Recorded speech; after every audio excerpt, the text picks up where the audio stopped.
আপনার ভালো দেখতে পারেন এরকম বহু লোক আছে না? এই হিংসা করলে অনেক সময় বদনজর লাগে, বদনজর। আপনার ভালো কিছু হতে আরেকজনের জ্বালা পড়া শুরু হয়েছে, এর কারণে অনেক সময় মানুষ ক্ষতিগ্রস্ত হয়। বহুবার এই সূরা পড়ে তৎক্ষণাৎ একেবারে পড়ার সাথে সাথে আমি কার্যকরিতা আমার চোখে বহুবার দেখেছি। আলহামদুলিল্লাহ। নবী সাল্লাল্লাহু আলাইহি ওয়াসাল্লাম এক সাহাবীকে বলেছেন, তুমি কি জানো আজকে রাতে যে দুইটা সূরা আমার প্রতি নাজিল হয়েছে, যে আয়াতগুলো নাজিল হয়েছে, এইরকম আয়াত কোরআনে আরেকটা নাজিল হয় নাই। আমার বাসা বাচ্চার কোনো অসুবিধা হলে মাঝে মধ্যে আমার মিসেস বলতেন যে একটু দোয়া পড়ে খুদাও তো। আমি আমার মিসেসকে সাথে সাথে বলি, কেন, তুমি দিলে কি সমস্যা? অনেক সময় বাচ্চাকে নিয়ে আসেন, হুজুর একটু তাকে দোয়া পড়ে ফু দিয়ে দেন, একটু পানি পড়ে দেন। আমরা কি দোয়া পড়ি আজকে সেটা আমি আপনাদের সামনে ফ্ল্যাশ করে দিলাম, জানিয়ে দিলাম।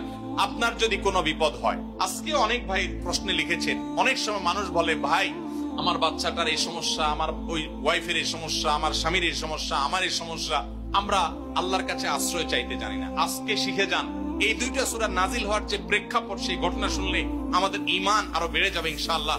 নবী সাল্লাল্লাহু আলাইহি ওয়াসাল্লাম একবার অসুস্থ হয়ে পড়েছেন এবং অসুস্থতাটা এত মারাত্মক ছিল যে আমাদের আয়েশা রাদিয়াল্লাহু আনহা বলেছেন, অনেক কাজ তিনি করেন নাই, অথচ তিনি বলতেন তিনি করেছেন, মানে তার মনে হতো তিনি করেছেন। আবার অনেক কাজ তিনি করেছেন, তিনি ভুলে যেতেন। মানে এরকম একটা অবস্থা তার তৈরি হয়েছে যে স্বাভাবিক না অস্বাভাবিক, আমাদের অনেকের হয়। তখন নবী সাল্লাল্লাহু আলাইহি ওয়াসাল্লাম বিভিন্ন তখনকার যে চিকিৎসক ছিল তাদের সহযোগিতা নিয়েছেন, বিভিন্ন ট্রিটমেন্ট করেছেন, কিন্তু কোনোভাবে কোনো কাজ হচ্ছিল না। আল্লাহ রাব্বুল আলামিন তার নবী সাল্লাল্লাহু আলাইহি সাল্লামের চিকিৎসার জন্য দুইজন ফেরেশতা পাঠিয়েছেন।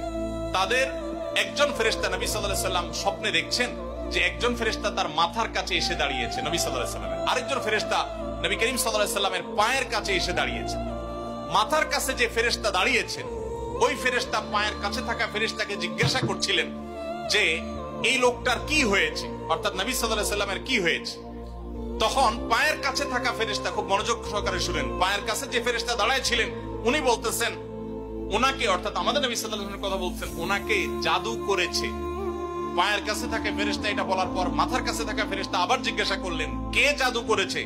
পায়ের কাছে থাকা ফেরেশতা তার নামও বলেছে, লবিদ ইবনে আসাম নামে এক ইহুদি, উপর দিয়া মুনাফিক মুসলমান সাজছে, আসলে সে ইহুদি, সে জাদু করছে নবী সাল্লাল্লাহু আলাইহি ওয়াসাল্লাম।